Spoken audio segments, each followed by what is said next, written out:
Covid के अंदर 250 crore vaccine लगा दी, उसका नाम नरेंद्र मोदी है। और जिसने सड़कों का जाल बिछा दिया, उसका नाम नरेंद्र मोदी है। जिसने नए नए एम्स बना दिए, उसका नाम नरेंद्र मोदी है। जिसने जनधन खाते खोल दिए, उसका नाम नरेंद्र मोदी है। जिसने डायरेक्ट बेनिफिट ट्रांसफर करके 6,000 रुपए किसानों को पेंशन दे दी, उसका नाम नरेंद्र मोदी है।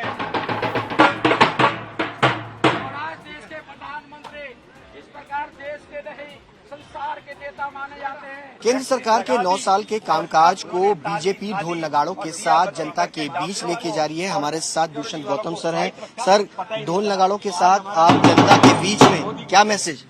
ये मैसेज ये है कि किसी भी तरीके से किसी भी भावनाओं को, जो हमारी संस्कृति संस्कारों को और जो देश को बचाने के लिए नरेंद्र मोदी जी ने काम किया है, जनता के बीच में लेके जाना। और ये कोई बुरी बात नहीं है। आज मोदी जी भी जिस प्रकार से ट्रांजिस्टर के हमारे मन की बात को कहते हैं, जहाँ गांव देहात में पहुंचने का काम करते हैं, देश में आज भी हमारी संस्कृति और संस्कारों अनेक रूप से नंगाड़ा बजाकर भी देश को, जनता को बचाना होता है। 9 वर्ष के अंदर देश के प्रधानमंत्री ने जिस प्रकार भ्रष्टाचार मुक्त शासन दिया है, जिस प्रकार आतंकवाद मुक्त शासन दिया है, कोरोना से बचाने का काम किया है, वो सब बातें हर तरीके से जनता के बीच में लेके जाने वाले हैं। कैसे आप ढोल बजा रहे हैं, थोड़ा सा बताइए कि किस तरीके से जनता की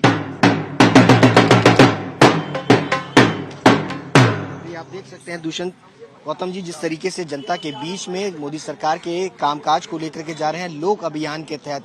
हमारे साथ यहाँ पर आप देखेंगे पूर्व केंद्रीय मंत्री विजय गोयल भी यहाँ पर मौजूद हैं। वो भी पब्लिक के बीच में यहाँ पर लोगों का एक मैसेज देने की कोशिश जो है वो कर रहे हैं। पहले सुनते हैं कि क्या कुछ कह रहे हैं। एक तरफ मोदी जी हैं जो लगातार अपने विकास के कामों कर घर घर गली गली जनता के पास पहुंचा रहे हैं, और दूसरे हैं विपक्षी जो सिर्फ और सिर्फ सत्ता के लालच में मीटिंग कर रहे हैं। उनका कोई एजेंडा नहीं है, एक दूसरे की वो निंदा करते रहे हैं, आलोचना करते रहे हैं। उनके वीडियो भरे पड़े हैं जिसमें दिखाई देता है कि वो एक दूसरे से लड़ते रहे हैं, पर सत्ता के लिए वो मिल रहे हैं। उनके पास कोई विकास का एजेंडा नहीं है। मोदी जी ने 9 साल काम किया है और अगले 5 साल का भी वो विकास का एजेंडा हमारे बीच में रखने वाले हैं कि हम देश को और 5वीं अर्थव्यवस्था से भी पहली अर्थव्यवस्था तक कैसे लेकर जाएंगे। 23 तारीख को तमाम विपक्षी दलों की बैठक होने जा रही है। सर, ये बैठक हो रही है, मेरी शुभकामनाएं उनके साथ हैं, क्योंकि जिन तमाम दलों को वो आपस में गाली करते रहे, जिनकी निंदा करते रहे, जिनकी आलोचना करते रहे, अब वो बैठकर किसी तरीके से कह रहे हैं मोदी हटाओ, तो उनका नारा है मोदी हटाओ। ये बिल्कुल वैसा ही है जैसा कि आप विकास की बात नहीं करना चाहते, आप सिर्फ और सिर्फ मोदी को व्यक्तिगत रूप से हटाने की बात कर रहे हैं। पर मोदी तो गुजरात के समय के अंदर जब वो चीफ मिनिस्टर थे, उन पे दुनिया भर के जब लोग आरोप लगा रहे थे, उस समय जनता उनके साथ खड़ी थी। आज भी जनता उनके साथ खड़ी है। अगले 5 साल मोदी ही आएंगे, ये मैं दावे के साथ बता सकता हूँ। एक सवाल ये, सोशल मीडिया का जमाना और ढोल नगाड़ों के साथ आप देखिए, ये पुरानी संस्कृति है। हम सारे माध्यम अपना रहे हैं जिससे भी लोगों को आकर्षित कर सकें कि वे हमारी बात सुने।